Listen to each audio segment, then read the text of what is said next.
scared of a little rain when it comes to marriage conversations, drawing the blank. Imagine I see you wrong. Most of these girls think much of the same. And you know I get along with the pressure, but tomorrow's a different day. And I know you'll never do me wrong. Most of the eyes say I'm to blame. And you know I gave my best a commitment. Long as I tried, I was my aim. Is it the love of the game? Hope there's affection without public display. I'm skeptic. Think you want me just because of the pay. Would be best if you were there before the affluence came. I suggest you maintain, because it's calm after the rain. My word is born when I work through all these nerves in a song. Sometimes you don't know what you hold to is gone. Wrote you a song, getting over fears of commitment. Is it love that has me feeling so different? Let's give this another chance, given our circumstance. Since Nixon is the closest to the perfect man, so understand it ain't you that I'm running from. It's the thought of tuxedos and coming buns. I had issues picking songs, let alone a ring, and never had a joint longer than a summer fling.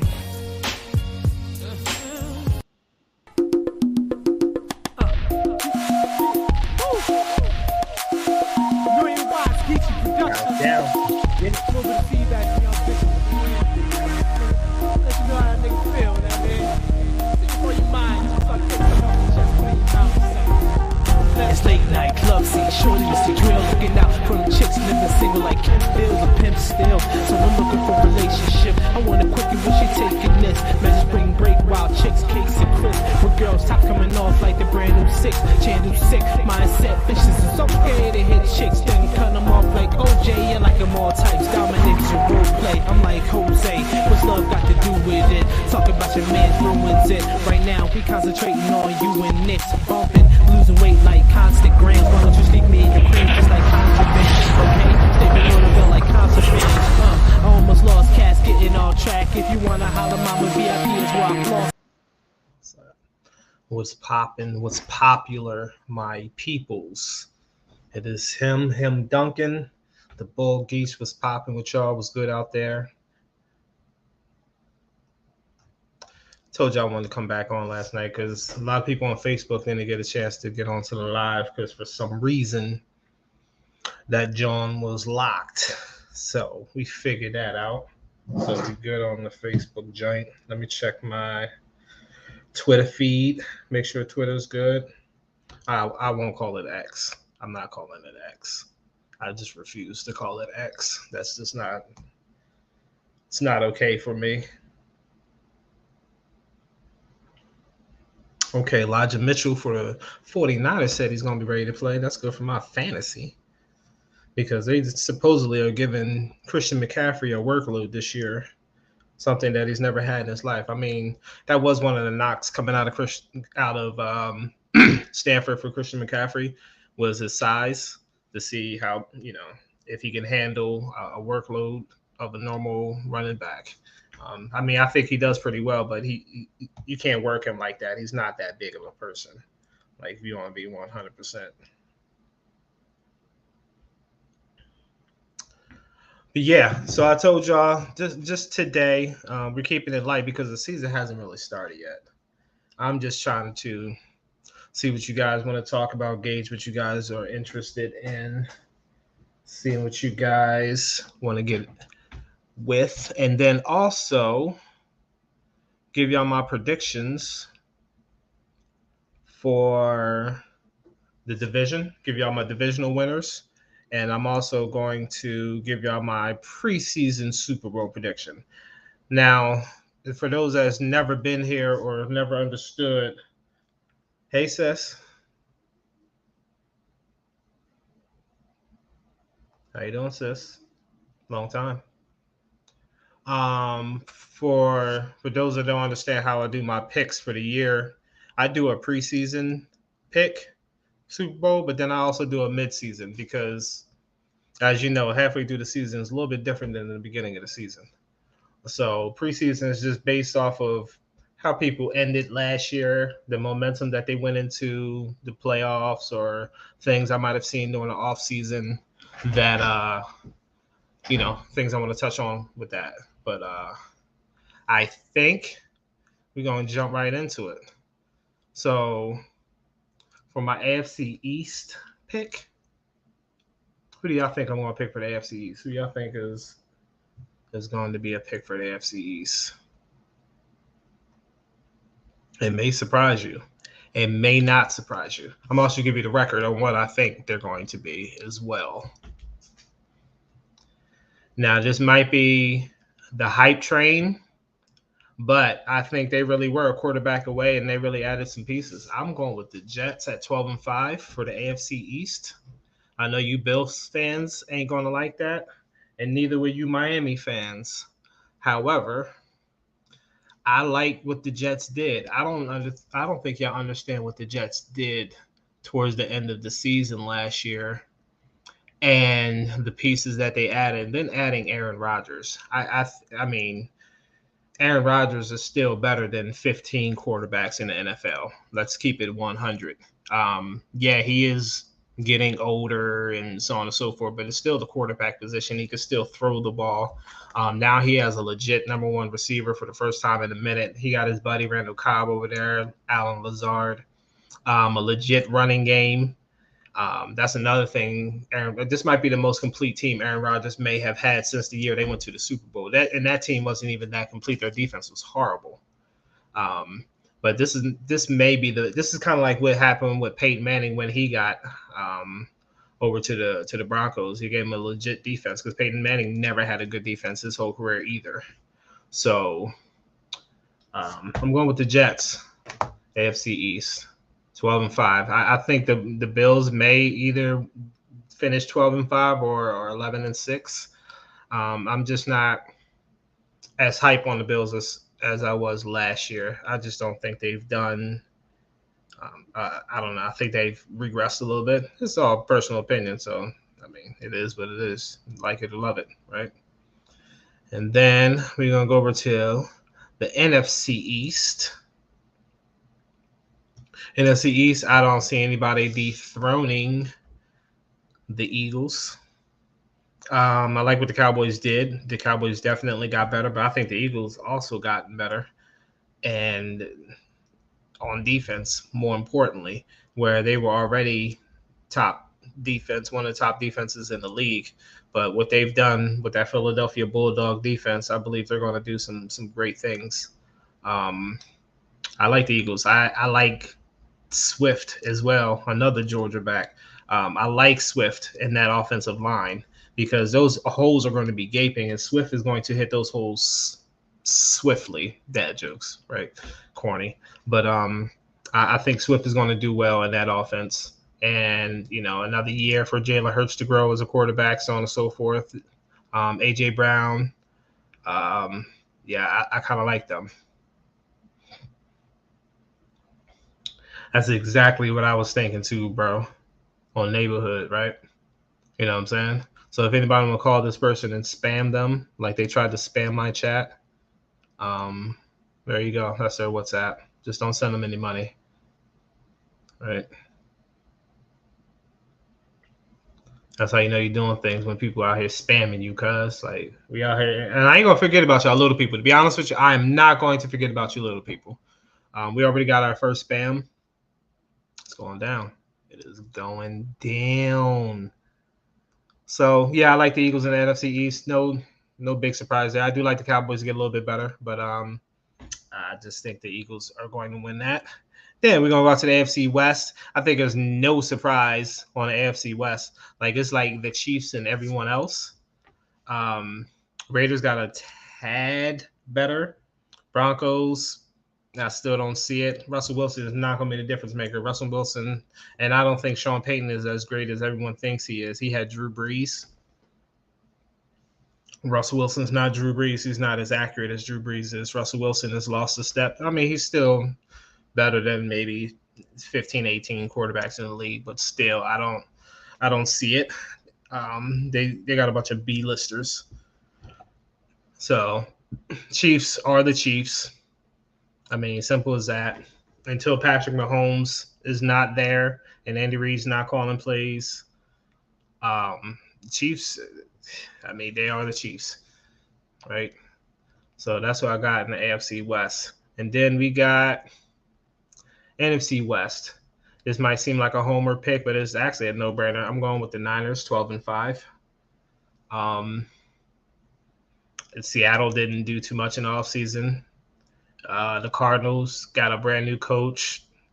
They've gotten worse, if that was a thing. The Rams gotten worse. Um, I mean, really, the only good team in the NFC West is the 49ers, and I think they've gotten worse, hence the 12-5 record. But their schedule is still a little easy because they do have to play the NFC West. So that's what's saving them. They also play the AFC North, and that's going to help out because the teams of like Pittsburgh and the Browns, they're going to struggle with the Ravens and the Bengals, I believe, especially the Ravens. Because the 49ers pass defense is still pretty good, but their run defense has been getting worse. And the Ravens run the ball very, very, very, very, very well. So I think that's going to be one of their losses. So I'm going with the 49ers in the AFC West, 12-5. Pretty, yeah. So the AFC North, speaking of Ravens and so on and so forth, I'm torn in between the two because I really want to be with you. Ravens and the Bengals. Now, it depends on Joe Burrow. I don't think he's starting the season, and that's what's going to be the difference. But if Lamar gets hurt or so on and so forth in there, so I just kind of worked as if maybe Lamar and Joey are going to miss a few games. So about 12-5, 13-4. They have a pretty easy schedule as well based off of last year's record. I think it's going to be a coin toss, Ravens and Bengals. But I told myself I'm going to pick coin toss, Bam, strength of schedule. I'm going to just go with the Ravens. I think the Ravens are a better team. I just think the teams that they're going to lose to, same thing with the Bengals. I think they're each going to steal one, and that's what's going to keep them close. But I think the Ravens are a better team, and I think they've gotten better. I don't think the Bengals have gotten any too much better in the offseason, and their offensive line actually gotten a little worse, and that was one of their knocks and their issues. So we're going to go with the Ravens, but I just put them both up there because I think they're going to tie as far as the top of that AFC North. Now, NFC North.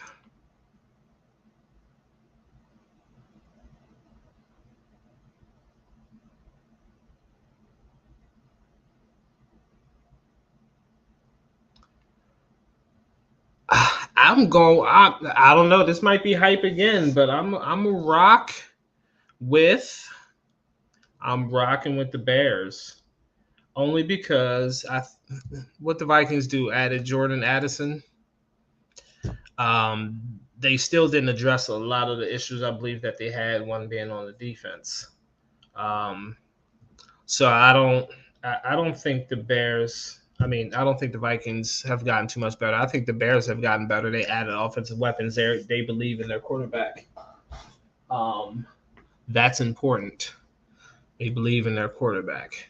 So I'm gonna go with the Bears. I like what they're doing. I really do. I think Justin Fields is going to improve and really carry this team into the playoffs and in the division winner. I don't believe in the Packers. Jordan Love. I think Jordan Love is a bum. I don't see it. Aaron Rodgers literally kept that team even relevant because they're just horrible. Green Bay's really going to be exposed without Aaron Rodgers there, 100%.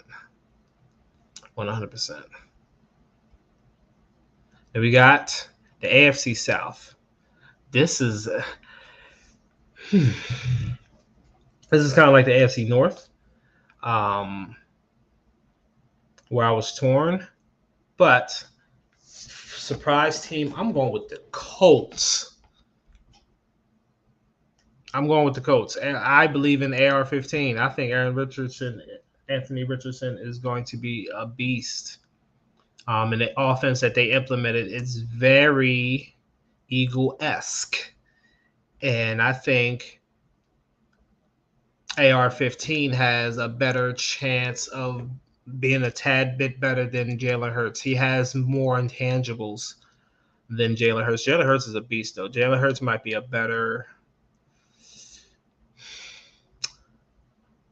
stronger, I would say, stronger runner than maybe a more cerebral quarterback. But AR-15 he's nice. We haven't seen anything like him since like Cam Newton coming out of college when Cam Newton was lighting it up on both sides. I think AR-15 is going to be that good. That's his ceiling, I think. Um, like a tall Michael Vick. Not as great of a runner, but just a solid runner because he's like 6'4" and 250 something pounds. Like this dude is solid. So we're gonna go with the Colts, the FC South. Last but not least, the NFC South. But I should know ticker. Well, NFC South. And I'm going by default. When in doubt, when there's a lot of similarities between teams and how I always pick and choose what I'm doing with teams and how I'm picking teams week to week with my picks, fantasy, so on and so forth. The best quarterback on the field usually wins. If both quarterbacks are trash, we go with the defenses. So as far as the division, I'm going with the best quarterback in the division currently of the NFC South, which is Derek Carr.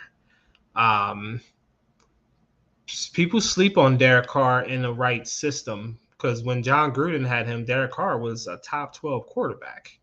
His stats were off the chain. He took care of the ball. He's not going to be able to improvise, though. He needs a system where his reads need to be there. He can't think outside the box. He gets himself in trouble and he throws into stupid coverages. So that system that they run in the Saints is still a hybrid of what Sean Payton did, so it's pretty quarterback friendly.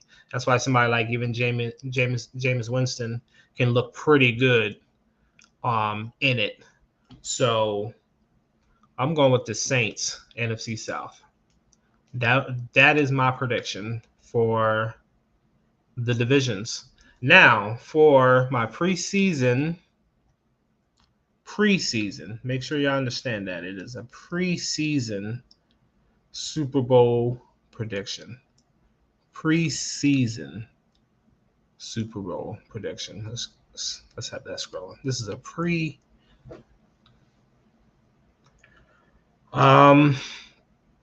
just based off of what they've done, the history, the past, and who they are as teams. And I'm a 49ers fan. I'm going with Eagles and the Chiefs rematch. Potentially with the Cowboys being up there for the NFC and the Jets being a sleeper on the AFC. So you could potentially have like a Cowboys Jets, Cowboys Chiefs, Eagles Jets. I'm saying the Jets, watch out. Just watch out for them. They're going to be scary out there. But the Chiefs are who the Chiefs are. We are who we thought they were. But yeah, I just wanted to keep this one short and simple. Just wanted to gauge, see what you guys were up to on this Thursday night. But our shows are going to be Wednesday night, 8 p.m. Eastern Standard Time. Make sure you like, share, subscribe. Leave a comment. Tell us what you want to talk about. We're going to get into fantasy. Each week we're going into the picks and picks for the spread too. So that's for those that gamble, bet at your own risk. That's all I'm going to say. But we're going to give y'all some picks, which is probably the most important to some of you gambleaholics. I don't promote gambling. I don't actually gamble. I really don't even gamble, to be honest. But I'll give y'all the picks and y'all do with what y'all will. And my fantasy picks, and anyone that knows me, I have been in the championship for fantasy out of the last 5 years 3 times and close to it the other 2 times. Like, I'm usually pretty good at fantasy. That's just something I do well because I pay attention. I don't just pick popular people. That's what people get in trouble with. They pick popular people. You got to look at matchups. And you have to look at bye weeks, all these other things, injuries to quarterbacks, and there's a whole list of things. And then we're going to break down film, all 22 film, coaches film, look at things people are doing well, what they're not doing well, so on and so forth. So that's what it is. It's your boy, Duncan, a.k.a. Geach, for Professional Fans Sports Talk. Make sure y'all subscribe, hit that bell so you can get the notification. Wednesdays at 8. And then we might do some post-game stuff on Sundays as well. I'm going to go live throughout the week. But as far as sitting in front of this screen out here on the field, out in the grind, those are going to be Wednesday evenings. Other than that, we're just going to tap in throughout the week when things are happening. All right, so let me know what y'all guys want to talk about. Until then, I'll see y'all next time. Bang, bang, Niners gang. That you need some feedback. My only purpose in life is so my money can stack. All believe that my giving is feedback.